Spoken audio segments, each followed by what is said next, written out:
Well, Florida is bracing for a direct hit from Hurricane Ian. Officials are warning the Category 2 storm could be something they've never seen in their lifetime. It's been a century since the Tampa area has been a direct hit.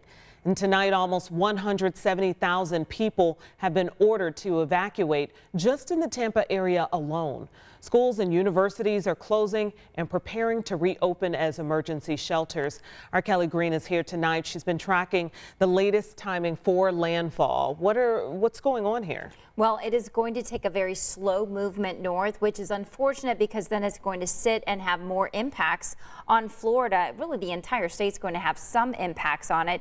And we have hurricane hunters that are actually out there checking out the actual storm, and they're taking the ingredients of these storms and then feeding it back into the computer data models. And that's when we know what is to expect a little bit with this storm system. Now, right now, it's still a Category 2 hurricane, and it is packing in winds of 105 miles per hour. Now, the projected track is going to be making its way, especially in the western edge of Florida. But you can see we have hurricane warnings, many tropical warnings for the state of Florida. But here's the actual cone that we're expecting this right now to be upgraded into a Hurricane 3 category sometime early tomorrow morning with 120 mile per hour winds. Then it becomes a Category 4 with 130 mile per hour winds, and then it will start having major impacts on Florida. Now, right now, again, this cone is more of uncertainty whether it goes a little bit farther east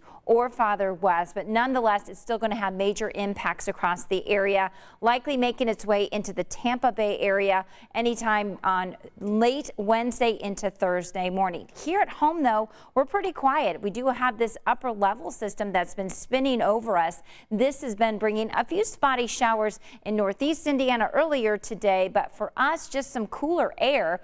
Right now, 54 degrees in Indianapolis, 55 in Bloomington, 52 in Lafayette, and this area overhead is going to be with us for a couple of days before it starts to lift and we get into a little bit more pleasant weather as we head into the weekend. Tonight we'll drop into the low to mid 40s first thing in the morning, and then by Tuesday afternoon we'll see a high of only 63 degrees. We're back into the mid 60s though by Wednesday, and a gradual warming trend continues into the weekend with highs in the low to mid 70s.